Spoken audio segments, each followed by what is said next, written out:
प्रेरणास्पद कथाएं YouTube channel पर मैं धनंजय जैन आप सभी का हार्दिक स्वागत करता हूं। छोटी सी कहानी डीजे की जुबानी। दोस्तों, एक मेडिकल की दुकान थी और उस मेडिकल की दुकान पर बाप और बेटे दो ही व्यक्ति हमेशा संभालने की जिम्मेदारी अच्छी तरह से निभाते थे। कोई भी ग्राहक आया तो बड़े प्यार से उनसे बातें करते थे। बाप जो था वो बहुत धर्मात्मा था, पर बेटा बिल्कुल इसके विपरीत। वो भगवान को नहीं मानता था। वो कहता था भगवान कुछ नहीं होता है पापा, क्यों अपना आधा घंटा तुम अगरबत्ती लगाने में और पूजा करने में व्यर्थ करते हो। पर पिताजी बहुत समझाते थे, ये समझने के लिए तैयारी नहीं रहता था।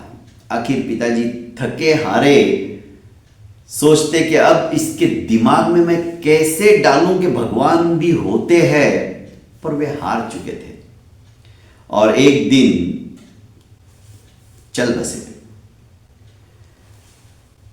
छोटी सी कृष्ण की मूर्ति अब धूल खाने लगी, क्योंकि पूजा ही नहीं होती थी, अर्चना नहीं होती थी, उनके आगे अगरबत्ती भी नहीं लगाई जा रही थी। ये तो नास्तिक था। दूसरा व्यसन इसको ये था कि जब दुकान के अंदर कोई नहीं रहता तो उसके दो तीन दोस्त आ जाते और ये ताश खेलने लग जाते थे। हालांकि वो गेम खेलते थे, पैसे लगा के ताश नहीं खेलते थे, पर ये बुरी आदत थी। दुकान में ताश खेलना वर्जित है। खैर, अब इसे कौन समझाए, पर ये इतना तीक्ष्ण बुद्धि का धनी था, इतना बड़ा उसका दुकान, कौन सी दवाई कहां पर रखी है उसके मेमोरी में रहते थे। फटाक से 2 सेकंड के अंदर जाकर जो भी दवाई का पर्चा देखता था निकाल के लाता था और दे देता था। एक दिन 2-3 दोस्त उसके आ गए, चल यार थोड़ा ताश खेल लेते हैं। बाहर हल्की हल्की बारिश हो रही थी, इतनी ग्राहकी भी नहीं थी। 1-2 ग्राहक थे, उनको निपटा कर इसने भी सोचा कि चलो बहुत दिन हो गए ताश नहीं खेले, आज बैठ जाते हैं। ताश खेलने लगे। इधर बाहर मूसलधार बारिश शुरू हो गई, बिजलियां कड़कड़ा रही है, मेघ गर्जना कर रहे हैं। अब सोचा कि अब तो कोई आएगा भी नहीं, मस्ती से ताश खेलने लगे। इतने में एक छोटा लड़का भागते भागते आया, हाँफ रहा था और कहने लगा, अंकल अंकल ये दवाई दे दो। इसने पर्ची में दवाई का नाम पढ़ा, पर ताश खेलने में मशगूल था। सोचा कि कहां से आ गया है। इतने में लाइट भी चली गई। दोस्तों ने कहा, यार तुझे तो सब पता है, दे देना, बच्चा है, बारिश में भीगते भीगते आया है। ये गया, अनमने मन से उसने दवाई ली और उसको दे दी। बच्चा चला गया। बारिश धीरे धीरे कम होने लगी थी, लाइट भी नहीं थी। तो दोस्तों ने कहा, यार छोड़ो, अब मूड भी खत्म हो गया। इसने भी कहा, हाँ यार वो बच्चा आया, लाइट भी गई, मूड भी खत्म हो गया, चलो अभी मैं भी दुकान मंगल करके मैं भी निकलता हूं। दोस्त चले गए और जैसे ही ये दुकान मंगल करने के लिए शटर को नीचे करने वाला ही था, इतने में लाइट आ गई। लाइट आ गई,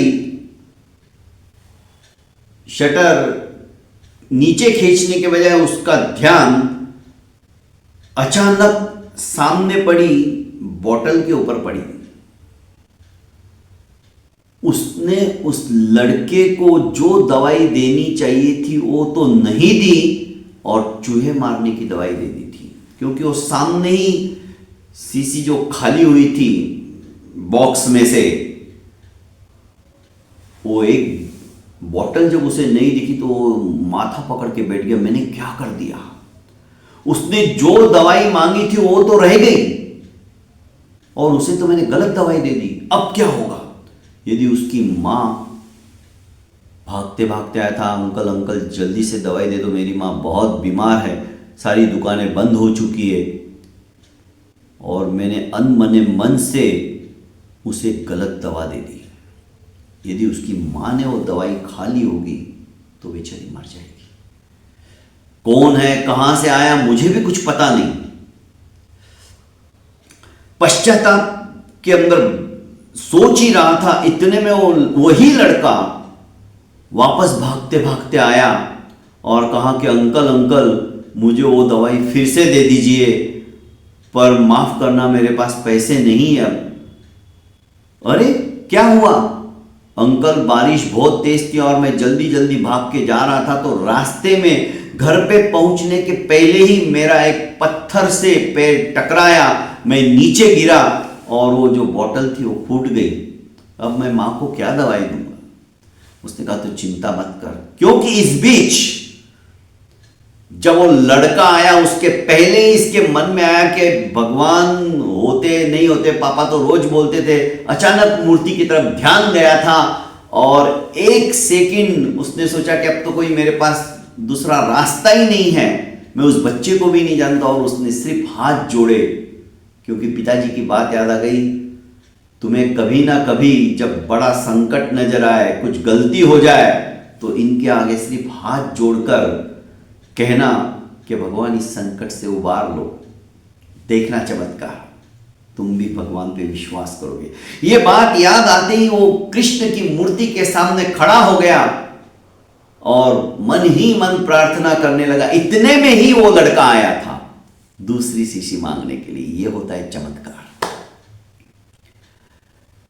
इसने लाख लाख भगवान का धन्यवाद किया और कहा कि बेटा ये शीशी ले जाओ, पैसे की चिंता मत करो, और हाँ कुछ और जरूरत पड़े तो तुम जरूर सवेरे आ जाना, मैं तुम्हें जो भी दवाई डॉक्टर लिख के देंगे वो दे दूंगा, पहले तुम माँ का ख्याल रखो।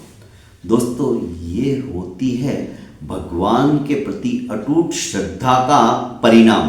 भक्ति में शक्ति होती, पर वो भक्ति अंतर हृदय से निकलनी चाहिए। वो नास्तिक भी आस्तिक बन गया। बहुत बहुत धन्यवाद दोस्तों। प्रेरणास्पद कथा यूट्यूब चैनल को लाइक कीजिए, सब्सक्राइब कीजिए और ज़्यादा से ज़्यादा अपनों को शेयर कीजिए। प्रणाम।